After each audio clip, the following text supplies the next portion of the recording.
versículo número 7, Mateo 5, 7.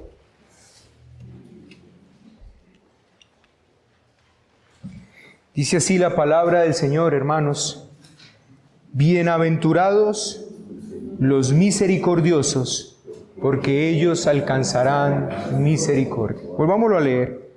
Bienaventurados los misericordiosos, porque ellos alcanzarán misericordia. Bueno, mis amados, hemos venido considerando lo que ha sido, lo que hemos llamado como nuestra impotencia y debilidad total, nuestra total pobreza de espíritu, nuestra bancarrota en aspectos espirituales. Y al contemplarlos hemos visto el pecado que hay en nosotros y cómo este pecado desfigura la creación que Dios ha hecho. Luego vimos la descripción de la mansedumbre y todo lo que la mansedumbre representa.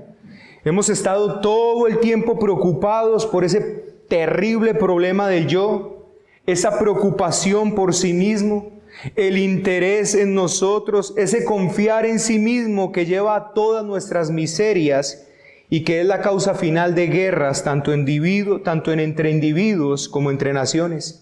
Ese egoísmo que gira alrededor de sí y convierte al yo en un Dios. Esa cosa horrible que es la causa final de infelicidad. Y hemos visto que el cristiano lamenta y odia todo eso. Pero la pregunta que nos hacemos esta mañana es: ¿termina todo en un lamento? Claro que no. Se nos sigue diciendo: bienaventurados los que tienen hambre y sed de justicia. Les dije en el último mensaje que mientras memorizaba estos textos con mi familia y volvíamos a meditar en ellos, les expresé que debíamos ser muy cuidadosos porque estas características santas que vemos aquí tienen impostoras. Y es de esperarse, pues Satanás se disfraza como ángel de luz.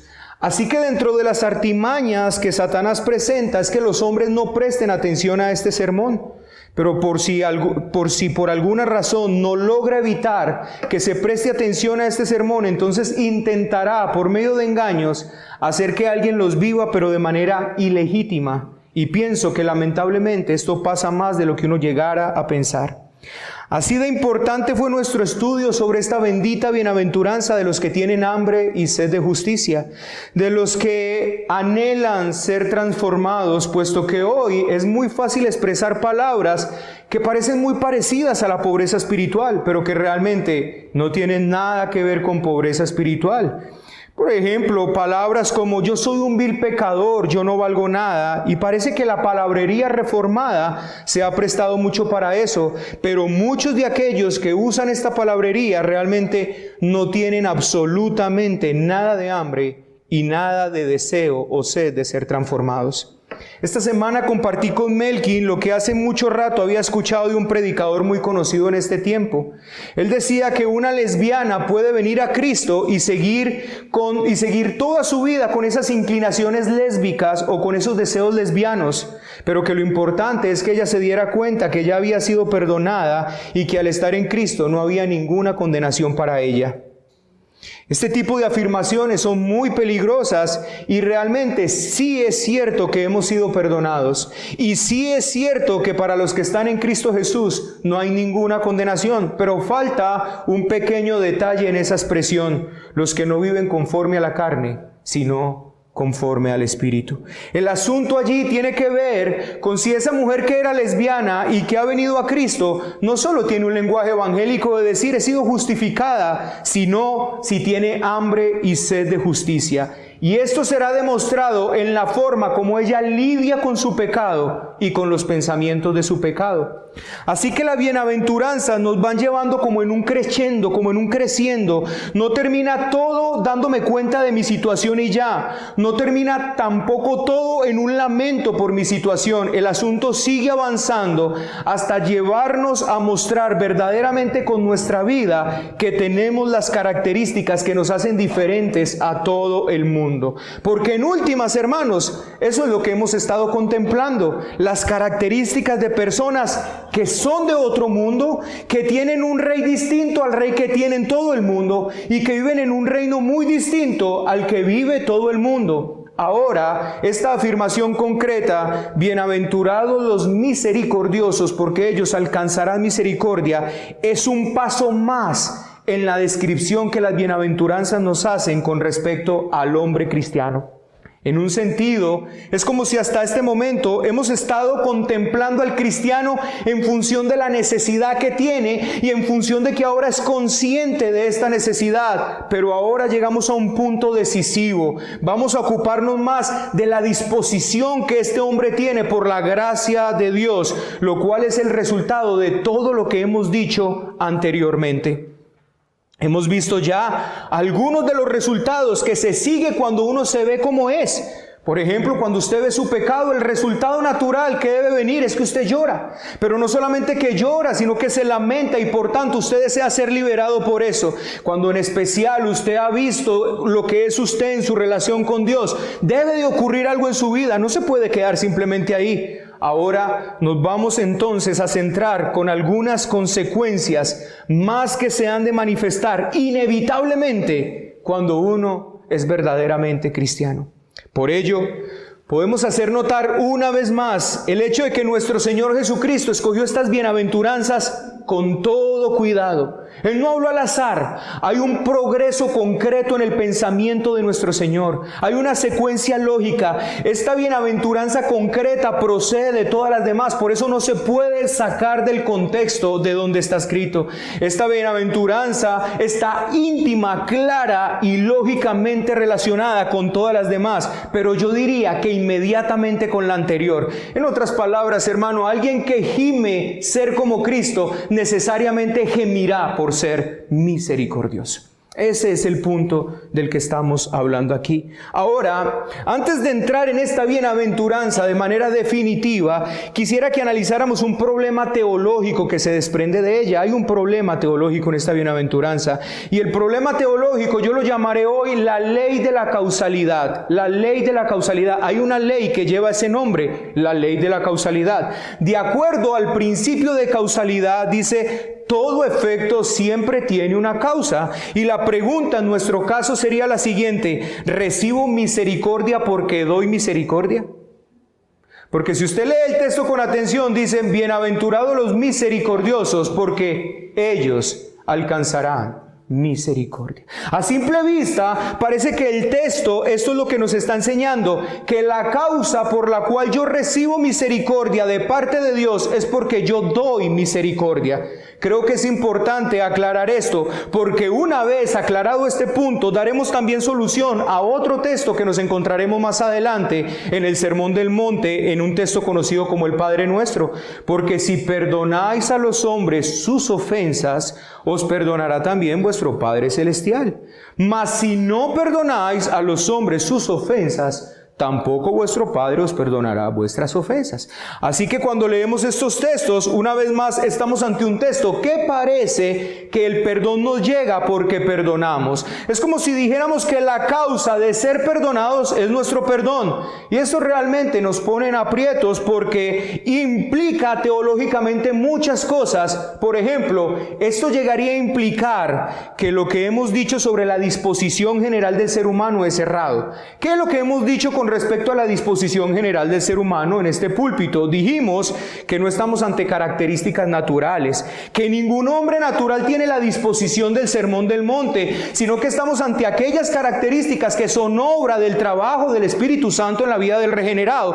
Así que si hay un hombre que puede naturalmente dar misericordia, este argumento de nosotros se viene al suelo y diríamos que los hombres naturalmente pueden dar misericordia. Pero en el principio, cuando aclaramos estas bienaventuranzas, cuando las pusimos sobre una base teológica, dijimos: estamos hablando de características que solo pueden ser producidas por la obra del Espíritu Santo. O sea, en otras palabras, nadie nace naturalmente siendo misericordioso. Nadie es por naturaleza misericordioso. Pero si una persona puede ser misericordiosa sin haber recibido misericordia previamente, entonces estamos hablando de que el hombre no está entonces totalmente depravado. Y por ende caemos en una postura teológica llamada semipelagianismo, que propone y nos dice que el hombre, aunque nace en pecado, no está completamente corrompido para todo bien espiritual. Quizá no ha habido otra bienaventuranza tan mal entendida como esto. Dicen, yo soy misericordioso con los demás, por tanto, Dios lo será conmigo. Si perdono, seré perdonado. La condición para ser perdonado, entonces, es que perdone. Pero tenemos por lo menos dos problemas acá. Primero, si fuéramos a ser juzgados así, de seguro ninguno de nosotros sería perdonado, ni nadie llegaría jamás al cielo. Si hay que interpretar el pasaje en ese sentido legal estricto, el perdón es imposible. Sorprende que haya personas que piensen así, sin darse cuenta de que al hacerlo se condenan a sí mismas. En otras palabras, hermano, si tú has de recibir perdón de Dios porque perdonas, entonces no hay opción ni para ti ni para mí. Si tú has de recibir misericordia de parte de Dios porque tú eres misericordioso, entonces no hay oportunidad de recibir misericordia de parte de Dios. Lejos estamos de eso. Y la segunda razón es todavía un poco más notable que la primera. Si hay que interpretar así esta bienaventuranza y los pasajes paralelos como el que vimos del Padre Nuestro, entonces usted y yo tenemos que suprimir prácticamente toda la doctrina neotestamentaria. Usted y yo vamos a tener que, nunca más podemos volver a decir que hemos sido salvos por gracia, por medio de la fe y no por nosotros mismos. Nunca más debemos volver a leer esos pasajes maravillosos que nos dice, siendo aún pecadores, Cristo murió por nosotros, o siendo enemigos fuimos reconciliados con Dios, o Dios estaba reconciliando consigo al mundo. Todos esos pasajes tienen que desaparecer, carecen de significado, es más, son falsos. Pero si usted y yo usamos tan solo la analogía de la fe, o sea, si usted y yo con la Biblia explicamos la Biblia, la explicación realmente termina siendo muy sencilla. Nuestro Señor dice realmente que solo recibo perdón cuando estoy verdaderamente arrepentido. Estar verdaderamente arrepentido significa que me doy cuenta de que nada merezco más que castigo, y que si recibo perdón se debe única y exclusivamente al completo amor de Dios, a su misericordia y a su gracia y a nada más. Más aún, quiere decir que si estoy verdaderamente arrepentido y me doy cuenta de mi posición delante de Dios y que solo recibo el perdón de esa manera por la libre gracia y misericordia de Dios, entonces por naturaleza, por necesidad, yo perdonaré a los que me ofenden. Eso es lo que la Biblia realmente enseña, hermanos. Digámoslo de otro modo. He procurado hacer de ver cómo cada una de estas bienaventuranzas se sigue a la anterior. Así que esta bienaventuranza se sigue a todas las anteriores. Por tal manera la formulo de la siguiente manera. Soy un pobre en espíritu. Me doy cuenta de que en mí no hay justicia. Me doy cuenta de que ante Dios y su justicia para nada valgo. Nada puedo hacer. No solo esto, lloro por esa situación. Lloro por el pecado que hay en mí. He llegado a la conclusión, como resultado de la acción del Espíritu Santo en mi vida, que mi corazón está corrompido. Yo sé lo que es exclamar, miserable de mí. ¿Quién me librará de este cuerpo de muerte? Y deseo verme libre de toda esa vileza que hay en mí. No solo esto me ha llevado a ser manso, lo cual significa que ahora tengo una idea exacta de mí mismo. Nadie me hiere, nadie puede ofenderme, nadie ni siquiera puede decir algo verdaderamente odioso contra mí. ¿Por qué? Porque yo sé verdaderamente quién soy, y por ello he tenido hambre y sed de justicia, y la he deseado, y he visto que esa justicia yo no la puedo producir, y he visto que nadie puede hacerlo, y he visto mi situación desesperada delante delante de Dios. He tenido hambre y sed de ser justo delante de Dios, que Él me reconcilie con Él, que me dé una naturaleza y una vida nueva. Y he visto esto en Cristo y he sido saciado y lo he recibido como un don gratuito. ¿Acaso no sigue inevitablemente que si he visto esto y he experimentado todo esto, mi actitud respecto a los demás debe tener que haber sido cambiada por completo? Si todo esto es cierto de mí, si soy un pobre miserable que no puedo hacer nada por mí mismo, a menos que la gracia de Dios haga algo por mí, entonces yo ya no puedo ver a los hombres como los veía antes. Si todo esto que hemos hablado hasta este momento es verdad acerca de nosotros, ¿saben dónde se va a materializar esto? En la manera en cómo nosotros vemos a otras personas. Ahí se va a materializar. Y por eso les decía, hermanos, puede ser que hasta este momento sea fácil impostar algo. Hasta la bienaventuranza que habíamos visto, ese lloro por nosotros, eso incluso podemos simular el ser manso. Ya no me preocupa lo que dicen de mí, pero todo eso puede tener sus impostores. Pero aquí llega y estamos ante un asunto vital. Todo eso inmediatamente debe cambiar mi forma como yo veo a los hombres. Si todo esto es cierto de mí, ya no puedo verlos como los veía antes. Ahora los veo con ojos de cristiano. Los veo como incautos. Los veo como víctimas y esclavos del pecado y de Satanás y de los caminos del mundo. He llegado a verlos no simplemente como hombres que me desagradan, sino como hombres que merecen, o hombres a los que hay que compadecer. Los he llegado a ver como seres a quienes gobierna el Dios de este mundo, como seres que están todavía donde yo antes estaba y donde todavía estaría si no fuera por la gracia de Dios. Por esto los compadezco. No solo veo lo que soy, lo que son y cómo actúan, los veo también esclavos del infierno y de Satanás. Y toda mi actitud respecto a ellos necesariamente ha cambiado. Y debido a ellos, desde luego, puedo y debo ser misericordioso. Considero a todos los que están en estado de pecado como dignos de compasión, puesto que en ese estado estaba yo mismo. En otras palabras, para aclarar el asunto teológico que dio apertura a todo esto es lo siguiente: si yo o si no tengo misericordia, es que nunca la he recibido. Si no perdono, es que nunca ha sido perdonado. Así que el texto podría expresarse correctamente así: si no perdonan a vuestros deudores, es porque nunca ustedes han experimentado el perdón de Dios en sus vidas. Si son misericordiosos, es porque ustedes han alcanzado misericordia. Así que el texto de manera inequívoca podríamos leerlo así: bienaventurados los misericordiosos, porque ellos han alcanzado misericordia.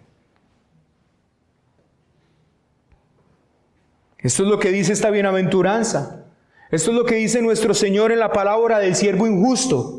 Si ese siervo cruel e injusto no perdonaba a su consiervo, quería decir que nunca había entendido el perdón ni la relación con su Señor. Por ello es que no fue perdonado, porque una condición para el perdón es el arrepentimiento, y arrepentimiento significa, entre otras cosas, que me doy cuenta delante de Dios que no tengo ningún derecho y que solo su gracia y misericordia perdonan. Y al darse cuenta de su verdadera posición delante de Dios y de su relación con Él, debe por necesidad perdonar y ser misericordioso con los demás. Es natural, hermanos. Es una secuencia natural. Por eso yo le digo, esto nos pone ante un hecho real. Esto nos pone ante una evaluación. La pregunta del millón para todos nosotros es: no si estás preocupado por el reino, no si tienes pensamientos, no. La pregunta es definitiva: ¿eres misericordioso? Esa es la pregunta definitiva. Es algo grave y en cierto modo terrible decir que uno no puede recibir perdón a no ser que perdone. Porque la operación de la gracia de Dios es tal que cuando se realiza en nuestro corazón con perdón, nos hace misericordiosos. Manifestamos pues si hemos recibido o no perdón con el perdonar o no. Si soy perdonado, perdonaré. Nadie tiene naturalmente espíritu misericordioso. Y si no tiene, pues naturalmente misericordia se tiene por una sola razón: Hemos visto lo que Dios ha hecho en nosotros a pesar de lo que merecemos. Y entonces decimos, sé que he recibido perdón, por tanto voy a perdonar.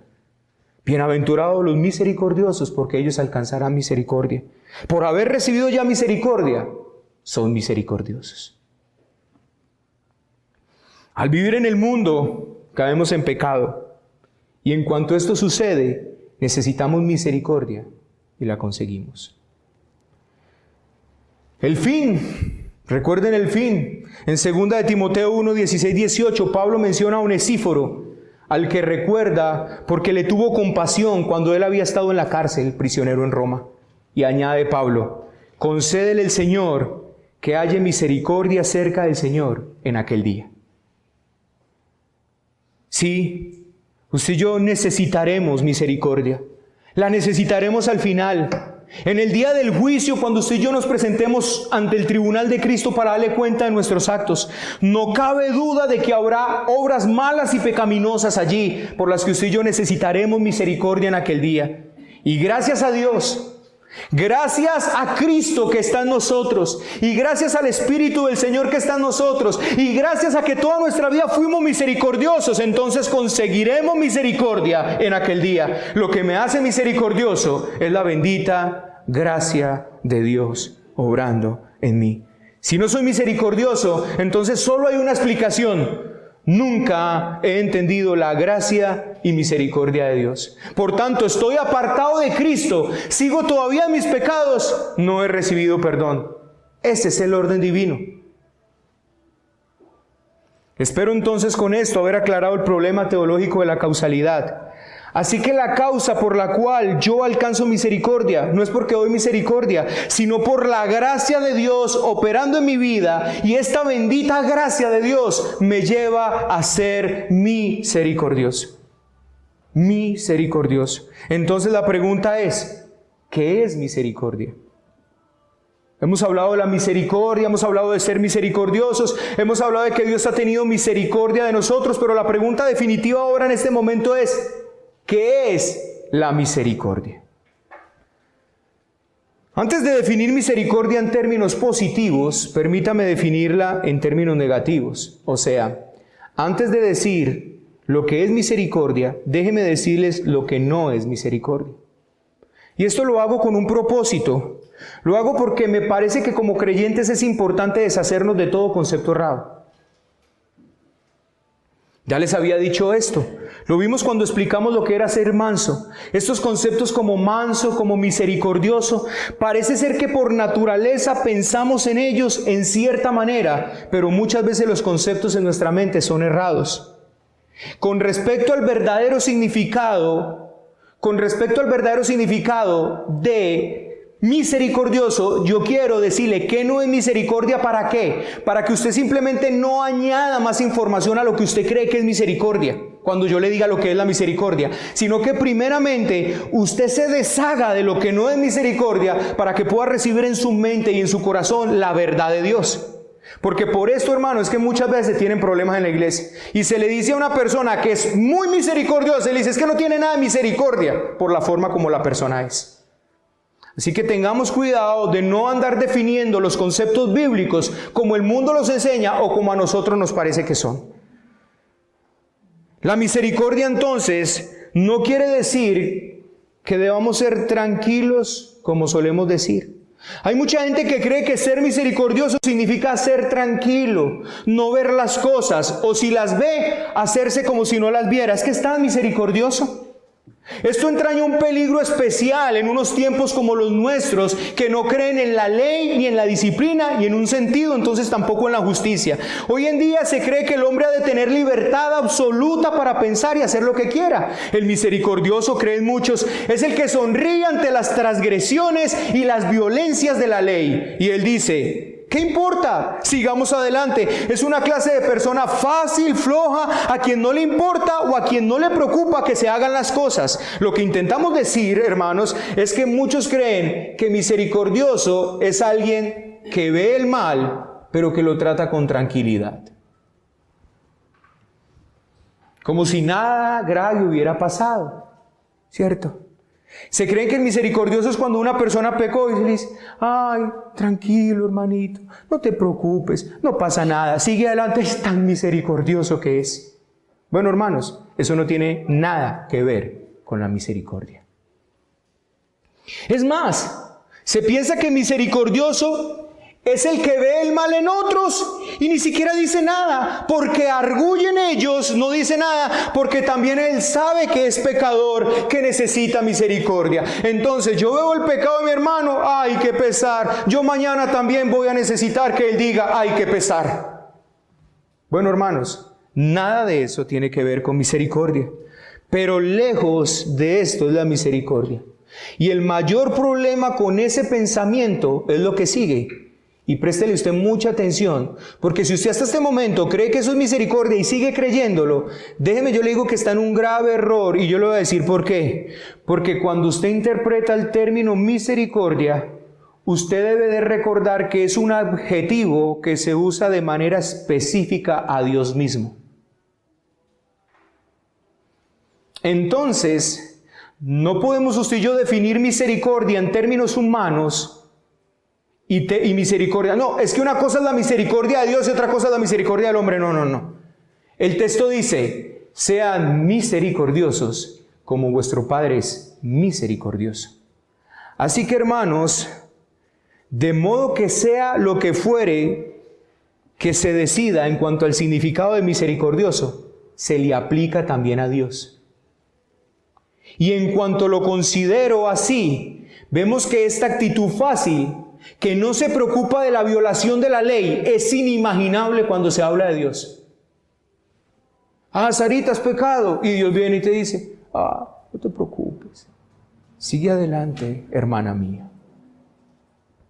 Bueno, ¿así es Dios? Creo que no. ¿Ve Dios el mal y lo trata con tanta serenidad como piensan algunos que debe ser el misericordioso? Miren la serenidad al tratar el pecado del otro, es que es tan misericordioso. Bueno, hermanos, no hemos leído el Antiguo Testamento entonces. Y el Antiguo Testamento por todo lado está lleno y Dios es misericordioso. De hecho, esta mañana, en uno de los apartados que nos leyeron de Jueces, decía claramente, pero el Señor era misericordioso. Pero ¿cómo era el trato de Dios con ese pueblo? Y no dejó de ser misericordioso. Dios es misericordioso, pero Dios es justo, Dios es santo, Dios es recto. Y escuche, sea cual fuera la interpretación de misericordioso, debe incluir todo eso. Tú no puedes decir misericordioso y apartar de la misericordia la santidad y la justicia. No puedes hacer eso. Destruyes la misericordia. Misericordia y verdad van de la mano. Y si pienso en la misericordia solo a costa de la verdad, a costa de la ley, no es verdadera misericordia. Es entender muy mal ese término. Espero que esto quede claro esta mañana, hermano, porque usted y yo tenemos que ser muy finos para poder definir bien la misericordia, especialmente porque Dios es misericordioso. Y lo que lleguemos a pensar sobre la misericordia se aplica a Dios también. Pablo era un hombre de Dios, un gran hombre de Dios. Y Pablo nos enseñó, ¿sabe qué nos enseña Pablo? Lo que vieron como yo viví, lo que vieron, lo que hablé, lo que dije, eso hagan ustedes, les dice el apóstol a los de Tesalónica. A los de Filipos, creo, a uno de ellos. Pero cuando estuvo frente a Elimás, le dijo, oh Elimás, hijo de toda perdición. ¿No fue misericordioso Pablo? Hemos vuelto estos conceptos algo muy romántico, mundano. Pero, por ejemplo, desenmascarar a los falsos profetas, a los falsos maestros, llamándoles por su nombre, es un acto grande de misericordia con la iglesia. Reprender duramente al pecador que se está extraviando es un acto de misericordia. No, reprenderlo, no duramente. Bueno, Tito 1:13 dice Pablo, este testimonio es verdadero, por tanto, repréndeles duramente para que sean sanos en la fe. Misericordia hay detrás de esto. ¿Cuál es la misericordia? Que sean sanos en la fe. ¿Qué es misericordia entonces? Bueno, hermanos, aunque usualmente no me gusta definir los términos teológicos por significados en diccionarios, porque pienso que se quedan cortos, me pareció muy acertado cómo está definido en un diccionario el término misericordia. Y escuchen esto, la misericordia, escuchen, es la disposición, y empiece a notar usted acá desde la misma definición, no la da la Biblia, la estoy trayendo de un diccionario secular, pero escuche cómo la define aún el mundo. ¿Y dónde está el romanticismo mundano acá? Yo no lo veo por ningún lado. Escuche lo que dice. La misericordia es la disposición a compadecerse de los sufrimientos y miserias ajenas. Se manifiesta en amabilidad, asistencia al necesitado, especialmente en el perdón y reconciliación. Es más que un sentimiento de simpatía, es una práctica. En el cristianismo, dice ese diccionario, es uno de los principales atributos divinos. La misericordia es también un sentimiento de pena o compasión por los que sufren, que impulsa a ayudarles o aliviarles en determinadas ocasiones. Es la virtud que impulsa a ser benévolo en el juicio o castigo. Su etimología del latín, misere, miseria, necesidad, cordis, corazón, y ia, hacia los demás, significa tener un corazón solidario con aquellos que tienen necesidad. Si usted quiere definirlo etimológicamente por la palabra en latín, es esto: misericordioso es tener un corazón solidario con aquellos que tienen necesidad. Creo que quizá la mejor manera de enfocar esta idea es compararla con la gracia. En la introducción a las llamadas cartas pastorales que utiliza el apóstol Pablo, él agrega un término nuevo. La mayor parte de las cartas de Pablo comienzan diciendo gracia y paz de Dios nuestro Padre y del Señor Jesucristo. Pero en las cartas pastorales, que son Timoteo y Tito, Pablo dice gracia, misericordia y paz. Eso significa, hermanos, que hay una diferencia entre gracia y misericordia, e intentemos notar cuál es esa diferencia. La mejor diferencia de ambas que he encontrado es la siguiente: la gracia tiene relación con el hombre en pecado. La misericordia está relacionada con el hombre en miseria. Ahora, usted podrá ver la relación directa que hay entre ellos, porque la miseria del hombre es su pecado. En otras palabras, en tanto que la gracia mira el pecado como un todo, la misericordia contempla las desdichas del pecado. O sea, la misericordia mira al hombre desdichado por su pecado. La misericordia mira al hombre por la desdicha que tiene por ser esclavo del diablo. Como decía o como leía en estos días un cartel: en este mundo nadie es huérfano, o son hijos de Dios o son hijos del diablo.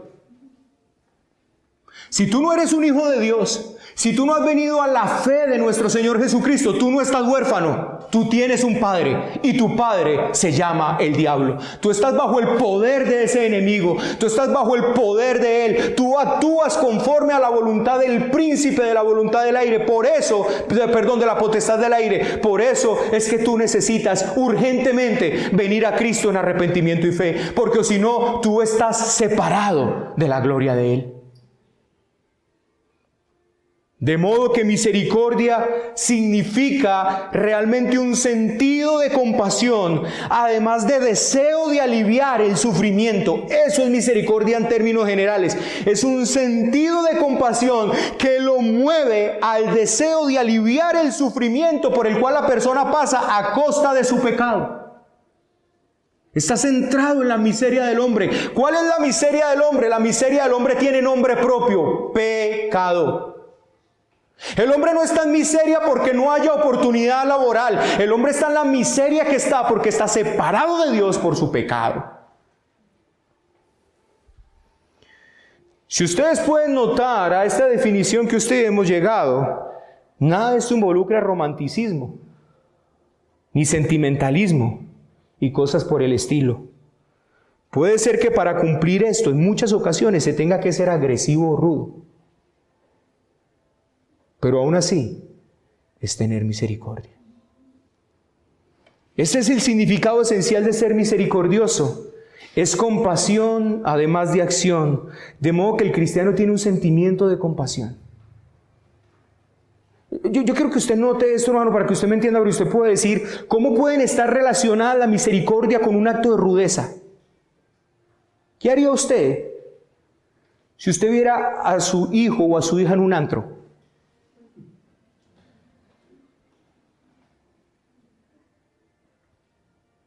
¿Cómo le mostraría a usted misericordia a su hijo y a su hija ahí?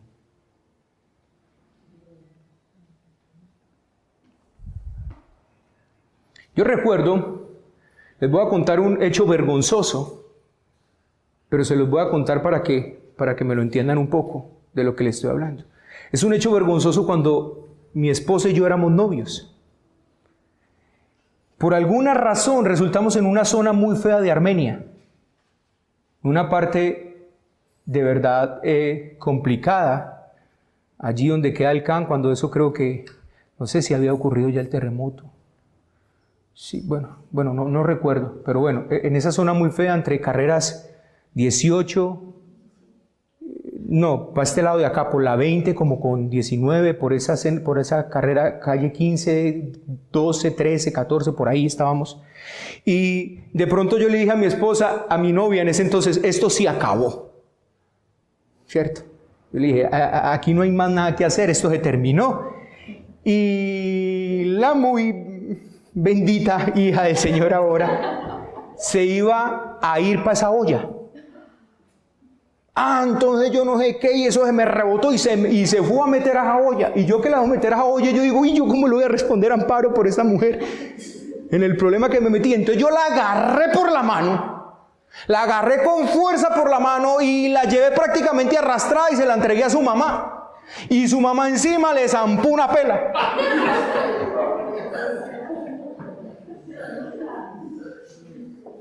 Recuerdo muy bien, en serio, le zampó una pela, ¿cierto, esposa? Bueno, hermano, haberla dejado en ese antro no hubiese sido un acto de compasión con ella. Su preocupación por la desdicha de los hombres lo lleva a la ansiedad por aliviarla. Se puede ilustrar esto de muchas maneras. Por ejemplo, tener un espíritu misericordioso quiere decir tener el espíritu que se manifiesta cuando uno se encuentra de repente en la situación de tener al frente, a merced suyo, a alguien que lo ha ofendido. Pregunta, ¿qué haces en ese momento? Allí sabes si tú eres misericordioso o no eres misericordioso. Misericordioso no está, hermanos, en que tú le vas a decir, ay, papito, tan lindo, tan bello que eres tú. No, ¿sabe cómo se manifiesta la misericordia? La misericordia se manifiesta de esta manera: vete en paz, no me debes nada. Esta persona está a su merced. ¿Hay espíritu de venganza o espíritu de compasión y pesar? ¿Qué hay? El Nuevo Testamento lo ilustra en el gran ejemplo del buen samaritano. Durante este viaje él se encuentra con alguien que ha caído en manos de ladrones. Se detiene, cruza el camino, se le acerca a este hombre. Otros han visto al pobre hombre allí, pero han pasado de largo. Quizás sintieron compasión, pero nada hicieron. Pero aquí un hombre que es misericordioso siente pesar por la víctima, cruza el camino, cura las heridas, carga con él, se preocupa por lo que lo atiendan. Esto es ser misericordioso. No quiere decir solamente sentir compasión, quiere decir un gran deseo. Más aún, es un esfuerzo por hacer algo para aliviar la situación. Hay muchos que están acá que son así, tranquilitos, pero no tienen el más mínimo deseo que los pecadores salgan de su vida de pecado. Pero son tan tranquilos. Eso no es ser misericordioso. Pero vayamos al ejemplo supremo, el ejemplo perfecto y básico de misericordia.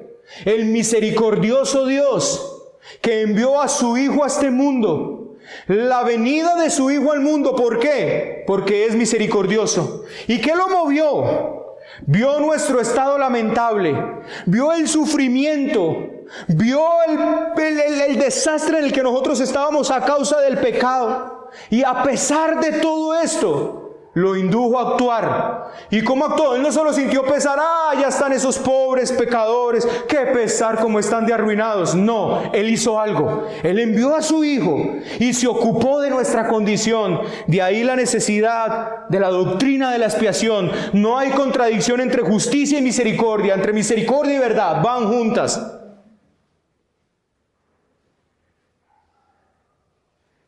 Hermanos, Dios fue misericordioso, pero asesinó a Cristo de una manera brutal para darte misericordia a ti y a mí. Para que usted y yo pudiéramos recibir la misericordia de Dios, la justicia de Dios fue satisfecha. ¿Cuántos quieren recibir misericordia, pero no quieren experimentar justicia en sus vidas? ¿Cuántos quieren, tráteme misericordiosamente, pero no se quieren apartar de su pecado? ¿Cuántos dicen, hágame pasito, pero no se quieren arrepentir? ¿Cuántos no saben la misericordia?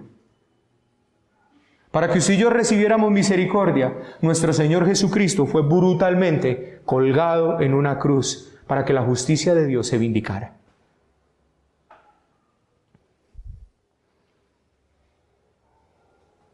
La gracia que suele haber respecto al pecado en general se convierte ahora en la misericordia en particular cuando Dios contempla las consecuencias del pecado y entonces hace algo para aliviar la pobre alma del pecador. Hermano, ¿sabe qué es recibir misericordia de Dios? Que Él alivió nuestras pobres almas fatigadas por el pecado.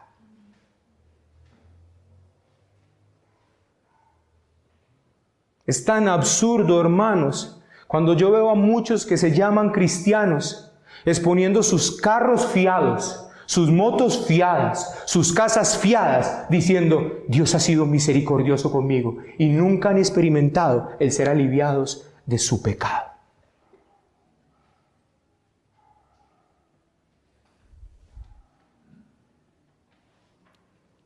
Si usted ha comprendido esto, podrá entonces deducir que no hay mayor misericordia que la de advertir al pecador en el estado en que se encuentra. No hay mayor misericordia que esa, hermano.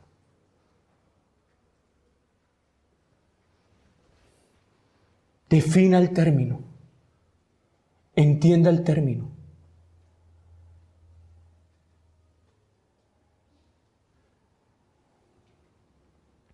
La parábola del buen samaritano, le voy a decir una cosa, no se trata de un simple hombre que tuvo una buena caridad con un hombre que tuvo un mal día.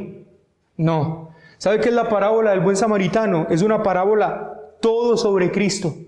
Cristo es ese buen samaritano. Si notan que Él de manera particular nombró y dijo quiénes habían pasado por el frente de ese hombre. ¿Sabe quiénes pasaron por el frente de ese hombre? Un intérprete de la ley y no hizo nada. ¿Y sabe quién más pasó por ahí? Un levita y no hizo nada. ¿Sabe qué es lo que el Señor está diciendo? Pero llegó el buen samaritano y lo curó. ¿Sabe qué es lo que está diciendo? Lo que la religión no puede hacer, lo que ningún hombre puede hacer, yo vengo a hacerlo con ustedes. Lo que la ley no pudo hacer, lo que la religión no pudo hacer, venir y curar nuestras heridas. El bendito Hijo de Dios, al venir a este mundo, al morir por pecadores y por cuya herida fuimos nosotros sanados. Eso es misericordia. Si comprendemos que la misericordia está completamente relacionada con las consecuencias del pecado en este mundo, no hay mayor misericordia que tratar el pecado en nuestros hogares, en la vida de nuestros hermanos, en la iglesia. No hay mayor misericordia por eso. ¿Sabe por qué? Hermano, el día que este pastor deje entrar el pecado acá, no tiene ni pizca de misericordia por ustedes, porque cuando el pecado entre acá, nos destruirá, traerá miseria a este lugar. Cuando usted como padre deje de reprender el pecado en su casa, déjeme decirle, los está llevando a la destrucción, porque el pecado trae destrucción a los hogares. Es el pecado la causa de nuestras desdichas. Es esa desdicha en la que Dios nos vio y fue misericordioso y vino a aliviar eso en nosotros. Eso es lo que nosotros debemos hacer por otros. Pero ¿sabe qué quiere la gente? Hágame pasito. Eso no es misericordia.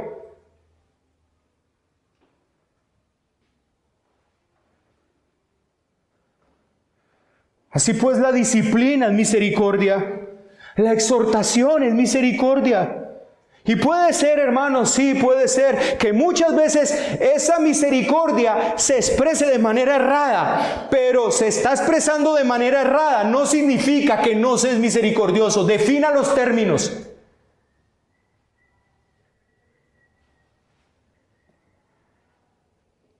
Misericordia es cuando predicamos el Evangelio. Misericordia es cuando usted y yo advertimos del juicio. Misericordia es cuando nos animamos unos a otros para no terminar endurecidos por el pecado. Eso es misericordia. Ruéguele a Dios, hermano, que nunca nosotros dejemos de ser misericordiosos unos con otros acá. ¿Con qué está relacionado la misericordia? Está relacionado con lo que el pecado causa en la vida de las personas. Eso es misericordia. Cuando usted desea aliviar el mal de la persona a causa del pecado, y empieza cuando usted lleva a la persona al arrepentimiento. Claro que sí, hermanos. Hay misericordia cuando vemos el sufrimiento en un hermano y tratamos de ayudarlo. Hay misericordia cuando le damos de comer al hambriento, necesitado y al sediento. Hay misericordia en la atención que hace Lili con su madre y la atención que todas las demás mujeres de esta congregación hacen para apoyarla. Eso es misericordia. Están mostrando misericordia. ¿Por qué? Porque la enfermedad es a causa del pecado. Tratamos de aliviar ese mal. Hacemos algo. Eso es misericordia. Pero lo que quiero que note, si podemos llamarlo así, la mayor muestra de misericordia es cuando ayudamos al pecador a abandonar su pecado, porque toda su desgracia proviene del pecado. Esa es la mayor muestra de misericordia.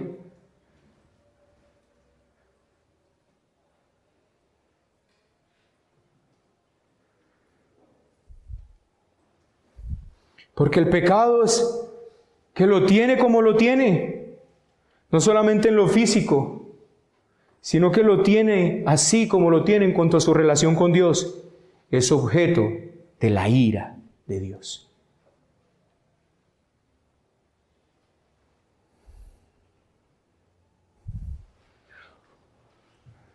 Hermanos, mire, yo me duelo por eso. ¿Sabes por qué?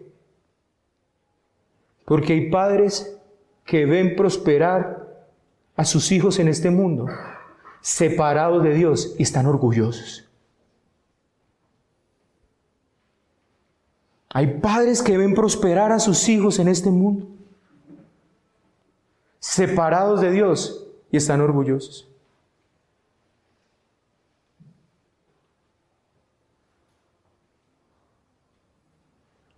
Exponen sus fotos en sus perfiles con sus hijos mundanos, completamente mundanizados. ¿Sabe qué hacen? Exponen su vergüenza. ¿Creen ustedes que los padres que ven pecar a sus hijos y no hacen nada son misericordiosos? Ay, es que yo le he dicho y no ha hecho nada. ¿Hasta dónde has llegado por apartarlo del pecado que lo va a tener donde lo va a tener? ¿Qué has hecho por eso? ¿A dónde ha llegado tu misericordia, hermano? No eres misericordioso entonces. No eres misericordioso. Ay, tenemos que ser misericordiosos con nuestros hijos. Pues bueno, mire lo que dice la Biblia. El que detiene el castigo a su hijo aborrece,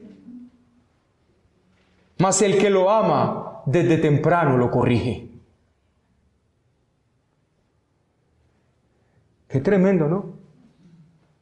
Hay padres que no aman a sus hijos, los aborrecen, pero ¿sabe qué es lo tremendo?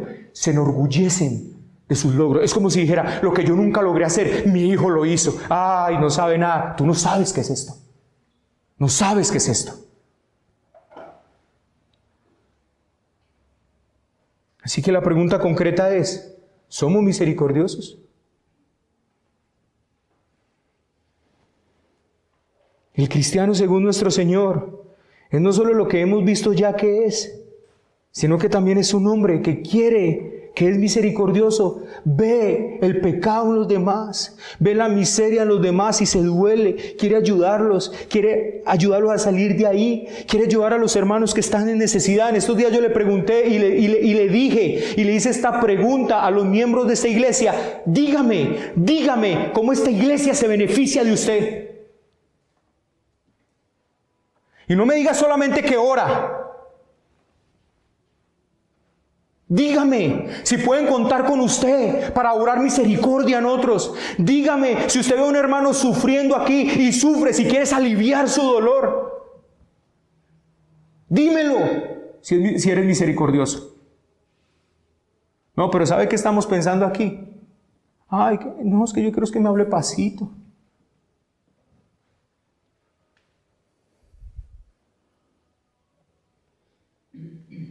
He aquí el hombre bienaventurado.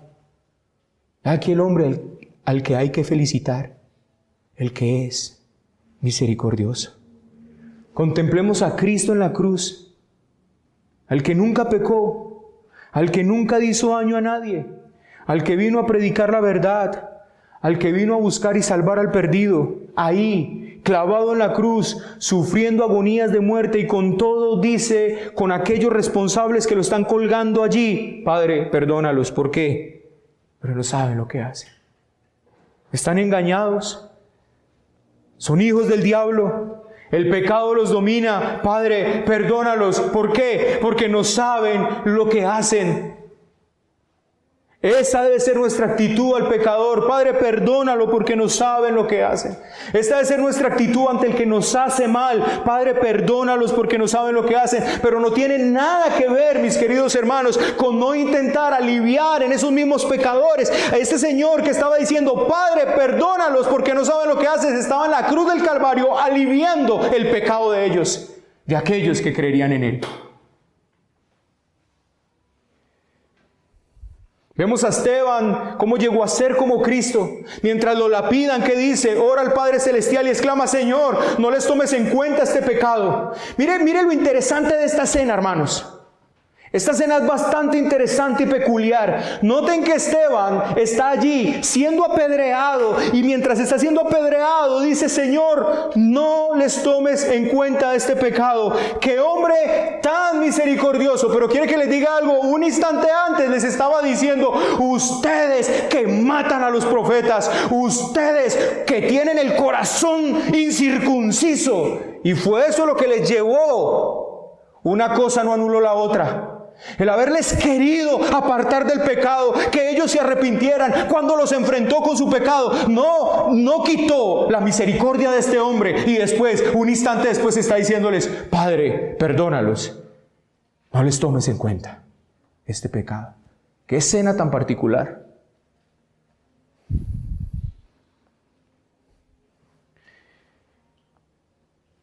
De hecho, hermanos, podríamos decir que si Esteban lo hubiera cogido: ay, es que ustedes son tan lindos, pero es que venga, no se rebele más contra el Señor, por favor, no lo hubieran lapidado.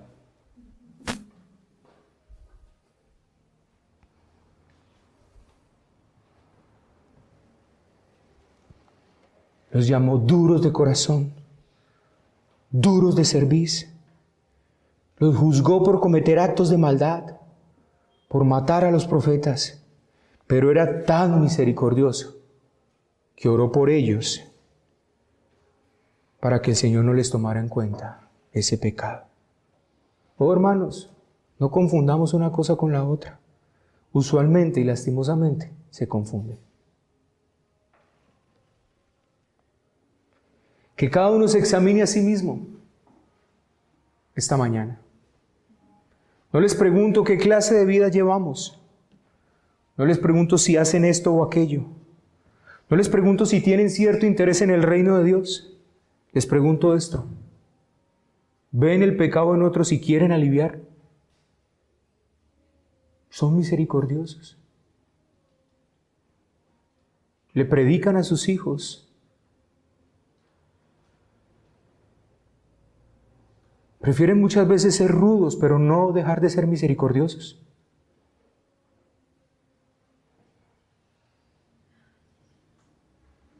Tienen compasión por los pecadores, incluso cuando los ofenden a ustedes. Tienen compasión por todos los que son víctimas del mundo, de la carne y del diablo. Bienaventurados, felices los misericordiosos, porque ellos alcanzarán misericordia.